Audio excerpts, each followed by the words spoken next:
नमस्ते। हरियाणा की सियासत अलग अलग मुद्दों को लेकर हमेशा गर्म रहती है और आज से विधानसभा का मॉनसून सत्र शुरू हुआ है।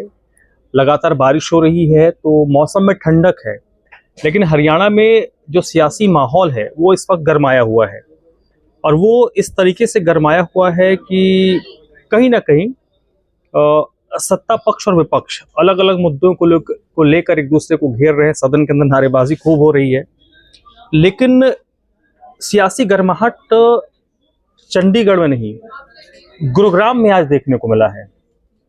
गुरुग्राम में जो निर्दलीय मेयर है मानेसर की, उनके कार्यालय का उद्घाटन होना था और उसमें केंद्रीय राज्य मंत्री राव इंद्रजीत को पहुंचना था। वो पहुंचे, बहुत सामान्य सी बात है। जो मेयर हैं वो निर्दलीय हैं, लेकिन वो राव इंद्रजीत की समर्थक मानी जाती हैं। नगर निगम चुनाव में क्या हुआ, किसको टिकट मिला, किसको नहीं मिला, इन तमाम मामलों पर बहुत बात हो चुकी है। लेकिन आज हम बात करेंगे राव इंद्रजीत की और राव इंद्रजीत के वहां पहुंचने पर जो नारेबाजी हुई है उस मुद्दे की, क्योंकि ये जो मुद्दा है ये हरियाणा की सियासत में पिछले 1-1.5 दशक से, अब 2 दशक भी कह सकती हैं, पिछले 20 साल से लगातार गर्म रहता है और हर एक छोटे छोटे अंतराल के बाद ये एक इशू बनकर उभरता है। तो नारेबाजी क्या हुई? नारेबाजी हुई अगला मुख्यमंत्री, भावी मुख्यमंत्री कौन होगा।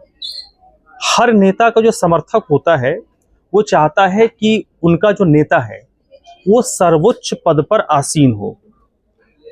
सेंट्रल पॉलिटिक्स में राव इंद्रजीत इस वक्त भारत सरकार में केंद्रीय राज्य मंत्री हैं और जब से नरेंद्र मोदी की सरकार बनी है, जब से वो बीजेपी में आए हैं, तब से लगातार वो नरेंद्र मोदी के कैबिनेट मंत्रिमंडल का हिस्सा हैं।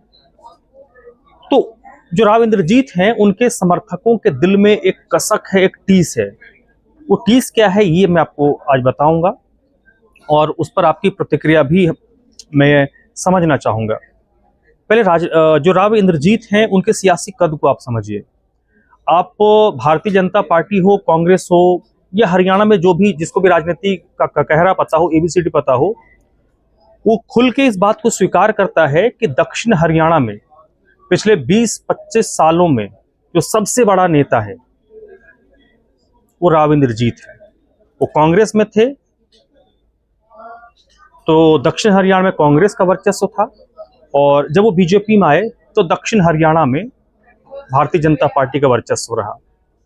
2019 में जब भारतीय जनता पार्टी की दूसरी बार सरकार बनी और उसमें जननायक जनता पार्टी के समर्थन से वो सरकार बनी, आंकड़े बताते हैं, लोग भी बताते हैं कि उस बार अगर दूसरी दफे जो सरकार बनी थी भारतीय जनता पार्टी की, उसमें दक्षिण हरियाणा का बहुत बड़ा रोल था। ज्यादातर जो विधायक हैं वो दक्षिण हरियाणा से चुनकर विधानसभा पहुंचे थे बीजेपी के, जिसके कारण भारतीय जनता पार्टी सरकार बना पाई। तो ये एक पहलू है उनका। और उनका सियासी कद देखिए, 4 टर्म के वो विधायक हैं और उसके बाद लगातार 6 टर्म से वो सांसद हैं। पहले कांग्रेस के, पहले महेंद्रगढ़ के, फिर वो गुरुग्राम के। 4 टर्म के वो विधायक हैं और 6 टर्म के वो सांसद हैं। तो आप समझिए कि तकरीबन 35-40 साल का उनका जो सियासत है सीधे विधानसभा और लोकसभाओं का है। 1977 वो पहली बार विधायक बने थे और आज 2025 है। 45 साल से ऊपर का उनका सिर्फ विधानसभा लोकसभा का अनुभव है। तो बड़ा सियासी है। 4 बार के विधायक, जिसमें वो राज्य में मंत्री रहे और हरियाणा मंत्री रहे। फिर जब वो संसद में आए नरेंद्र मोदी की सरकार में, तो उसके बाद पहले कांग्रेस में वो सांसद बने, फिर बीजेपी में आते हैं तो बीजेपी में भी सांसद बनते हैं और कंटिन्यूटी में सांसद हैं।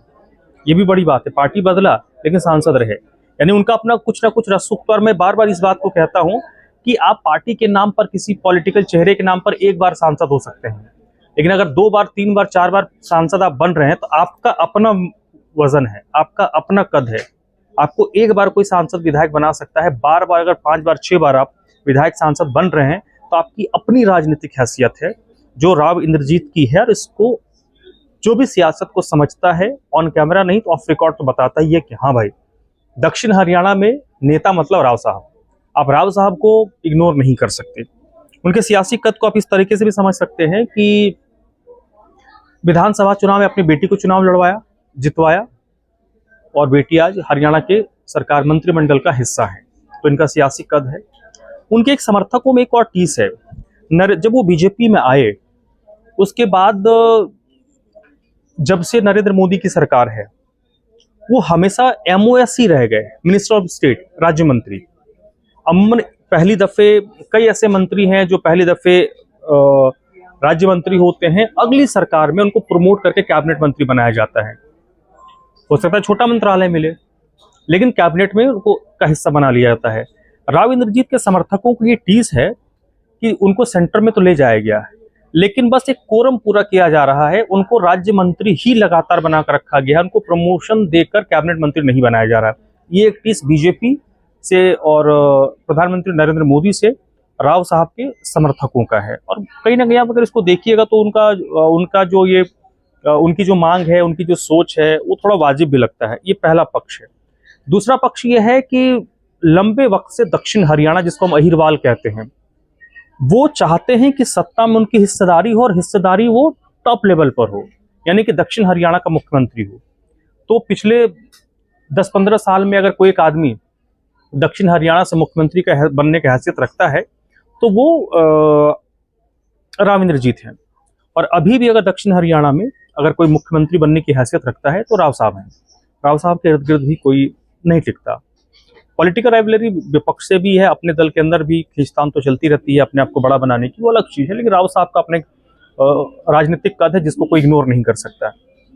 2014 में जब भारतीय जनता पार्टी की पहली बार हरियाणा में सरकार बनी, फिर 19 में, फिर 24 में, जब खट्टर साहब को सेंटर पहले उनको लोकसभा चुनाव लड़ाया गया, फिर उनको सेंटर में लाया गया, और उसके बाद सैनी साहब को लोकसभा चुनाव से पहले, विधानसभा चुनाव से पहले कुछ दिनों के लिए मुख्यमंत्री बनाया गया। उस वक्त ये भी एक मांग उठी थी कि क्यों नहीं राव साहब को मुख्यमंत्री हरियाणा बनाया गया, क्योंकि 14 में भी ये मांग उठी थी, 19 में भी उठी थी कि भाई दक्षिण हरियाणा राव साहब। 19 में तो उनके दक्षिण हरियाणा में विधायकों की संख्या बल के आधार पर भारतीय जनता पार्टी की सरकार रिपीट हुई थी। तो जो एक इतना बड़ा कद का नेता है, उनको वो पद क्यों नहीं दिया जा रहा? तो ये कुछ कसक है उनके समर्थकों में कि पहले तो वो अगर सेंटर में मंत्री हैं लंबे टाइम से, तो उनको प्रमोशन नहीं मिल रहा, वो राज्य मंत्री ही बन रहे हैं, पहली चीज। दूसरी चीज कि राव साहब मुख्यमंत्री बने, ये दक्षिण हरियाणा में तकरीबन हर लोग चाहते हैं, और दक्षिण हरियाणा को लंबे वक्त से प्रतिनिधित्व भी नहीं मिला, यानी मुख्यमंत्री दक्षिण हरियाणा से नहीं रहा। तो अगर मुख्यमंत्री कोई बने तो भी अच्छी बात है, और बने तो उस कद का आदमी कौन है? तो राव इंद्रजीत है।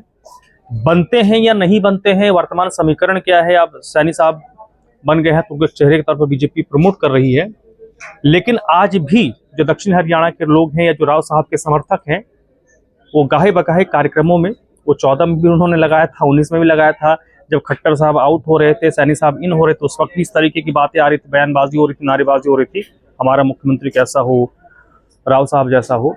तो आज फिर से वो बात उभरी है, इसलिए इस चर्चा को हम लेकर आए हैं और सोचा आपसे थोड़ी सी इस मामले में गुफ्तगू कर लें। तो आप जरूर हमें कमेंट करके बताइए, क्या राव साहब के साथ बीजेपी नाइंसाफी कर रही है? पहला प्रश्न। दूसरा प्रश्न, क्या राव साहब को हरियाणा का मुख्यमंत्री बनाया जाना चाहिए जो उनकी राजनीतिक हैसियत को मैच करता है? कुछ दिन के लिए बना दीजिए, 2 साल 3 साल के लिए, क्योंकि फिर आप जब उस लिस्ट में आ जाते हैं तो फिर आप अजर अमर हो जाते हैं। दूसरा। तीसरा, भविष्य में राव साहब का राजनीतिक कदम क्या होगा? ये तीसरा प्रश्न है। आप हमें कमेंट करके जरूर बताइएगा। और एक और सवाल है आपसे छोड़, क्या राव साहब की ये ख्वाहिश, उनकी जो ख्वाहिश है, उनके समर्थकों की ख्वाहिश है, वो पूरा हो? क्योंकि अब उनके लिए 2 ही पद बच गए, राज्य में मुख्यमंत्री, और सेंटर में राज्य मंत्री हो गए तो कैबिनेट मंत्री ही होंगे, और उसके ऊपर प्रधानमंत्री है। तो प्रधानमंत्री तो भाई कुंडली वाला मसला है, अगर आपकी लकीर में है। इवन मुख्यमंत्री के लिए बोला जाता है, आप बहुत बड़े नेता हो सकते हैं, लेकिन प्रधानमंत्री और मुख्यमंत्री बनना जब तक किस्मत में ना हो, यहाँ ना लिखा हो, तब तक नहीं बन सकते हैं। तो अब तो उनके 2 ही पोजीशन उनके पास बाकी रह गए, हर पोजीशन को उन्होंने हैंडल कर लिया। या तो कैबिनेट प्रमोट करके कैबिनेट मंत्री बना दिया जाए। अभी 2029 से पहले नरेंद्र मोदी कैबिनेट में शफलिंग होगी, कुछ लोगों को बाहर किया जाएगा, कुछ लोगों को अंदर लाया जाएगा, जो राज्य मंत्री हैं उनको कैबिनेट बनाया जाएगा। तो हो सकता है कि उनको कैबिनेट बना दिया जाए। कैबिनेट मंत्री बनने के बाद आपके पास क्या पद रहता है? अगर देश में से कई नेता हुए हैं जिन्होंने पंचायत स्तर से शुरू किया और वो केंद्रीय मंत्री तक बने, बस उनके पास एक ही पद बाकी रह गया। राजनाथ सिंह देख लीजिए आप, उत्तर प्रदेश के मुख्यमंत्री रह लिए, सरकार में नंबर 2 के मंत्री, गृह मंत्री भी रह लिए, आज नंबर 3 रक्षा मंत्री हैं। उनके जीवन में आप बीजेपी का अध्यक्ष रह लिए, उनके जीवन में क्या बचा? एक ही पद है, प्रधानमंत्री। वो अगर यहाँ लिखा है तो बनेंगे, नहीं तो नहीं बनेंगे। सेम भी कांग्रेस से एक नेता होते थे विलासराव देशमुख, पंचायत से उठकर आए थे, मुखिया बने थे, सरपंच बने थे, वहां से फिर वो भारत सरकार में केंद्रीय मंत्री बने, महाराष्ट्र के मुख्यमंत्री रहे, तो उनके पास एक ही पद बच गया था, प्रधानमंत्री। ऐसे कई नेता हैं जो राज्य के मुख्यमंत्री भी बने और सेंटर में आके केंद्रीय मंत्री, कैबिनेट मंत्री बने, लेकिन प्रधानमंत्री नहीं बने। तो राव साहब के पास ये है कि प्रमोशन वाला मसला तो मुझे लगता है कि 2029 से पहले उनको मिल जाएगा, लेकिन प्रधानमंत्री और मुख्यमंत्री यहाँ का मसला है। क्या राव साहब के यहाँ या यहाँ वो लकीर है? जरूर बताइएगा।